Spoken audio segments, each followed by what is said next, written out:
नमस्कार मंडळी, तुमचं माझ्या यूट्यूब चॅनलमध्ये खूप खूप स्वागत आहे.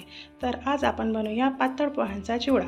सो त्यासाठी लागणारं साहित्य: पातळ पोहे, मुरमुरे, शेंगदाणे, कढीपत्ता, डाळ्या, मखाना आणि आवश्यकतेनुसार आपण वापर करूया मसाल्यांचा. तर चला वेळ न घालवता आपण सुरू करूया रेसिपी. प्रथम आपण पातळ पोहे कढईमध्ये टाकून घ्यायचे. यामध्ये कुठल्याही प्रकारचं तेल न वापरता फक्त आपण 2 ते 3 मिनिट आपण याला रोस्ट करून घ्यायचं.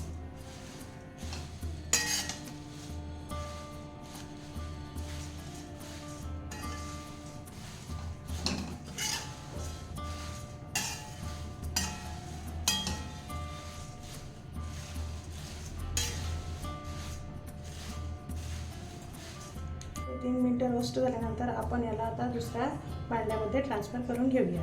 कढईमध्ये तेल टाकलेलं आहे. थोडंसं तेल गरम झाल्यानंतर आपण त्याच्यामध्ये थोडंसं जिरं,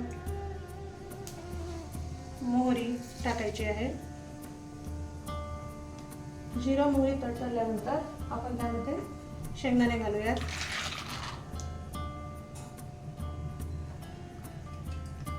शेंगदाणे छान लालसर होईपर्यंत आपण त्यामध्ये ठेवायचे आहे.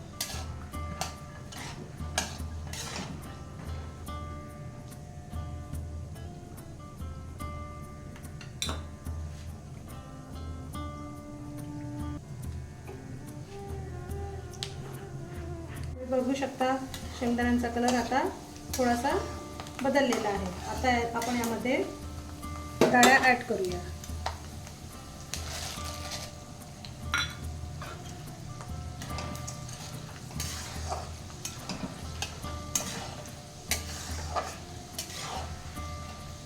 डाळ्यांचा पण थोडासा लालसर कलर होऊ द्यायचा आहे.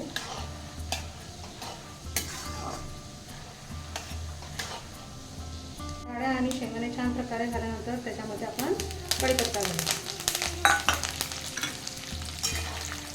कढीपत्ता होण्यास थोडा वेळ लागतो खुसखुशीत,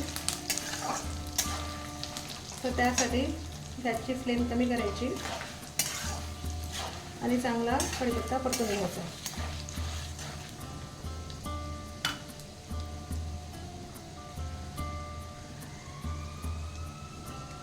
आता कढीपत्ता एक छान खुसखुशीत झालेला आहे, तुम्ही बघू शकता. आता आपण यामध्ये मसाले ॲड करूया. त्यासाठी लागणारे मसाले म्हणजे लाल तिखट चवीनुसार तुम्ही वापरू शकता, हळद,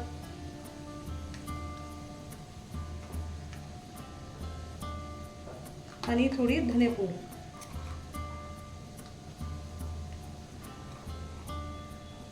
हे सर्व मसाले चांगल्या प्रकारे मिक्स करून घ्यायचे.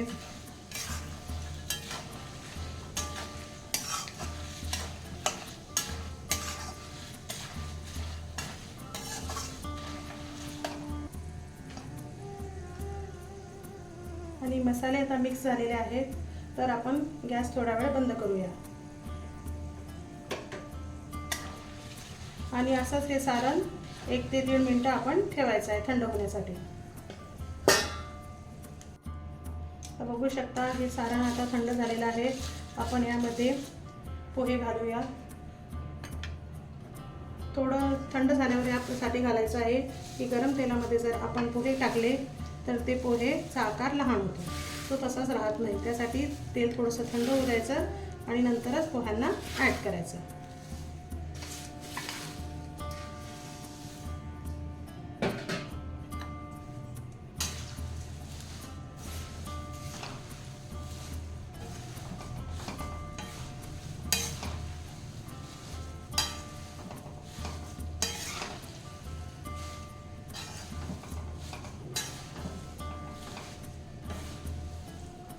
याचमध्ये आता आपण मुरमुरे घालूया.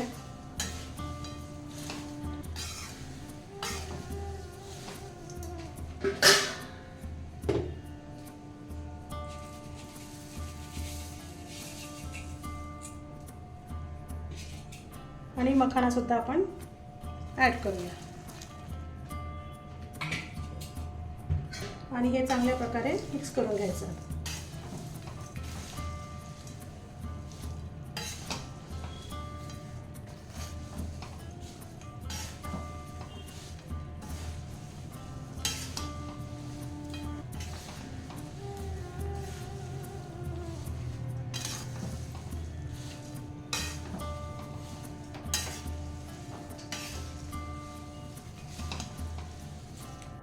हा चिवडा छान प्रकारे मिक्स झालेला आहे. आता यामध्ये आपण चवीनुसार मीठ टाकूया. आणि हा रामबंधू चिवडा मसाला मी यूज करते आहे. हा ऑप्शनल आहे, तुमच्याकडे असेल तर टाका, नसला तर चालेल. याऐवजी तुम्ही लिंबू सत्व टाकू शकता किंवा बारीक पिठी साखर असं टाकू शकता. त्यामुळेच आणखी चिवड्याला आंबट तिखट अशी चव येईल. तर मी सगळं व्यवस्थित मिक्स करते आहे आणि मी गॅसची फ्लेम ऑन केलेली आहे. आणि आपल्याला मीडियम गॅसवरच हा चिवडा छान प्रकारे होऊ द्यायचा आहे 5 ते 6 मिनिटं.